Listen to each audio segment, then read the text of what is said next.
Grabe guys, akala ko simpleng late payment lang, pero hindi pala. Hindi ko akalain na malalak pala yung Shopee loan account ko mismo.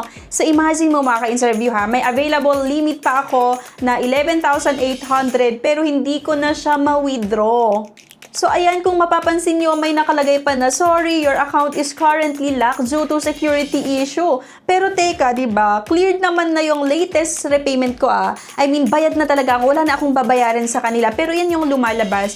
So ayun na nga mga ka-interview ha. Dahil na-delay ako magbayad ng S-loan ko, I think ilang araw na rin, parang 10 or 12 days nung nagbakasyon kami. Ito ang nangyari. Kaya kung gumagamit ka rin ng Shopee S-loan, panoorin mo to hanggang dulo. Kasi nga, i-explain ko nga dito kung paano nangyari or ano yung dapat nyong gawin para maiwasan yung mga ganitong pangyayari. Kagaya nga nung nangyari sa akin na instead na isa ito sa mga inaasahan ko kapag kailangan ko ng extra cash pero hindi. Kasi yun nga, nalaki yung account ko and actually nagpa-verify na ako sa kanila, tumawag na ako ng customer service nila pero ganun pa rin. Pero teka lang mga ka-interview ha.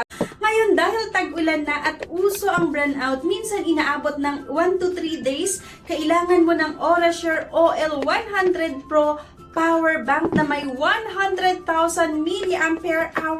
Super laki ng capacity kaya kahit ilan ang i-charge mo dito, kayang-kaya at mabilis din ito mag-charge ng mga gadgets, mga rechargeable na electric fan, at maging mga flashlight. So perfect na perfect nga ito ngayong tag-ulan na laging nagba-burn out. Ito ay kaya niya 1 to 3 days, kayang-kaya, pwede pang mas mahigit sa 3 araw. Depende syempre sa mga i-charge natin. So marami siyang port na pwedeng pag-charge-an. Perfect na perfect ito ngayong tag-ulan. Sunod-sunod na naman yung mga bagyo, kaya kailangan nyo ito mga miba. So una sa lahat kasi mga ka-interview, para sa mga hindi pa familiar, ang Shopee S-Loan ay loan feature nga sa loob ng Shopee app. Pwede kang mangutang ng cash directly, ilalagay nila sa Shopee Pay mo, tapos babayaran mo siya monthly or installment basis. Pwede mong i-withdraw pala yung pera sa GCash or sa ibang account mo, ibang transfer mo lang. So ang loan limit nga dito sa Shopee S-Loan ay depende sa credit score mo at yung interest rate ay nakadepende pa rin kung ilang buwan mo gustong bayaran at syempre kung magkano yung pera na gusto mong utangin. So meron itong terms na 3 months, 6 months hanggang 12 months. And ayan, via Shopee Pay or partner payment center naman kapag gusto nyong bayaran yung utang nyo dito. Napaka-convenient siya, lalo na kung madalas ka ring mamimili sa Shopee, diba?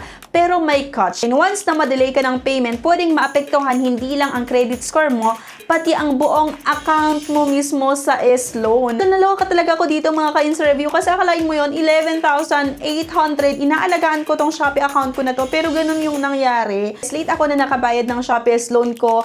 Mga ilang araw lang naman, diba? Nasa 10 days, 12 days, delayed lang kasi yun nga, nagbakasyon kami at medyo mahirap yung signal doon sa amin. So, akala ko okay lang kasi maliit lang naman yung delay. Hindi naman ganun kalaki yung inutang ko. Parang nasa 8,000 lang din. Pagbalik namin dito nga sa aming bahay, binayaran ko na siya. Nagulat na lang ako kasi cleared naman nga yung repayment ko. Pero nung nagtry ako na mag-withdraw ulit or mag-try na umutang ulit, ayun yung lumabas na, sorry, your account is currently locked due to security issues. Kaya lahat ginawa ko kung ano yung dapat gawin para maayos pero hindi pa rin naayos. Ilang buwan na. Ang second screenshot, kung mapapansin nyo dito, ay pinapakita niya nga yung error. At nung pinindot ko nga ulit yung withdraw loan button, lumabas pa talaga nga yung pop-up na your account has been locked. You cannot withdraw loan now. Ewan ko kung anong nangyari. Nag-send na ako sa kanila ng aking ID, pero hindi pa naayos talaga. I think 3 months may gitna. So, like, ha? Diba, bakit may available limit ako, pero hindi ako makapag-loan na? So, parang ang reason nga talaga is siguro dahil delay ako. Kasi nga, nag-check ako sa Shopee Help Center, and according nga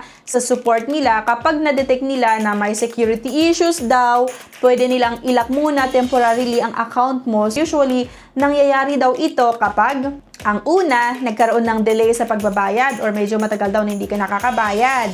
Ang number 2, meron daw mga suspicious activities sa account mo kapag na-flag daw ng system for review yung account. So, hindi ko maintindihan kasi meron na akong C-Bank na nakakonect sa kanila. GCash ko nakakonect sa kanila. Tapos, bakit ganyan? Based sa naging experience ko, sa mga nababasa ko sa Shopee community, madalas nangyayari daw talaga itong lock or ilalak nila yung account kapag nagkakaroon nga ng late payment o multiple overdue history sa S-Loan. Pero hindi naman ako nag-overdue talaga. Parang isang beses lang yung nag-overdue ako. So, kahit pa daw fully paid ka na ngayon, yung system nila minsan nagseset ng cooling period bago ka ulit makapag-loan sa kanila. Pero sa akin, may 3 months na ganun pa rin yung status. Possible reasons, yung late payment record, kahit cleared ka na, may note pa rin sa system. Tapos, next daw yung security verification.